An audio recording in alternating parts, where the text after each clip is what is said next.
Olha, essa questão da compulsão por doces, da compulsão de uma maneira geral, é sempre uma área muito controversa, especialmente na nutrição. Tem sempre uma corrente que sugere que alimentos não causam vício e outra corrente que sugere. Meu pensamento em relação a isso é o seguinte: alimento não causa vício. Produtos alimentícios, sim. Então, quando eu falo em doce, é muito pouco provável que, se você nunca experimentou um concentrado de açúcar, um chocolate, um doce de leite, coisas dessa natureza, muito pouco provável que você se torne viciado em manga, banana, brócolis e carne, tá? Mas se você já entrou em contato com o vício por doce por conta de industrializados ou produtos alimentícios, aí a probabilidade de você ter problema de compulsão comendo uma manga é grande. Isso aconteceu comigo, inclusive, recentemente. Quando o Luiz Henrique nasceu, minha sogra veio passar uma semana com a gente. E aí o que aconteceu? Ela trouxe umas mangas lá de Mossoró, da estrada de Mossoró pra cá. Putz, as mangas estavam super doces, super gostosas. Desencadeou compulsão em mim. Já aconteceu isso também comigo com mel. Mel cru. Já tentei consumir doce, tentei consumir o mel cru com uma colherzinha de sopa depois da refeição, depois do almoço. E isso desencadeou compulsão também. Como é que eu lido com compulsão? Para mim, só funciona quando você faz a restrição. Tá? No meu caso é compulsão por doce, outras pessoas vão ter outros tipos de problema. Para mim, só funciona quando eu restringo. Então, eu não tenho doce em casa, raramente eu tenho doce em casa, porque minha esposa não sofre desse mesmo mal, então ela tem o direito de ter os doces se ela quiser. Raramente eu tenho, tá? Eu tento trabalhar muito essa questão da restrição, só realmente comer se e somente se eu estiver bem. Bem psicologicamente, bem fisicamente. Eu coloco muito na balança se vale a pena ou se não vale, tá? Se a sobremesa depois do almoço vale a pena ou não. São coisas que eu tento fazer da melhor forma possível.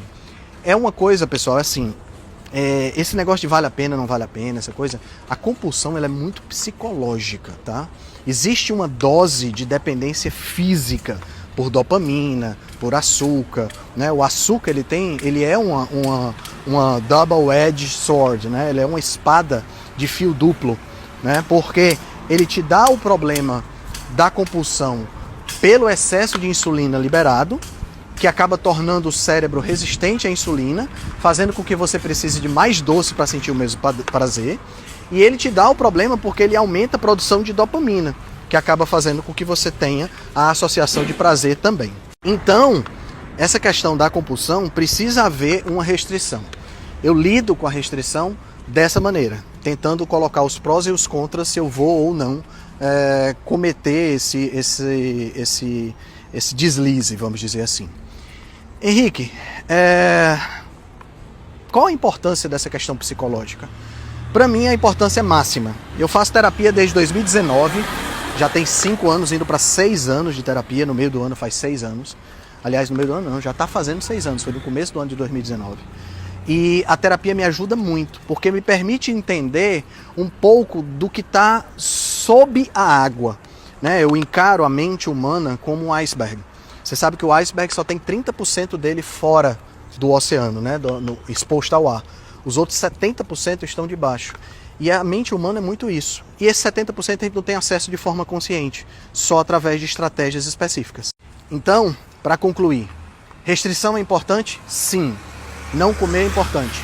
Racionalidade é importante? Sim. Você precisa colocar os prós e os contras se você vai ou não evitar. Estudar o seu próprio corpo, se autoconhecer para saber quais são os gatilhos que despertam compulsão, sim, também é muito importante. E estar mentalmente adequado, mentalmente eficaz, mentalmente fit, para poder você ter a perspectiva de resistir.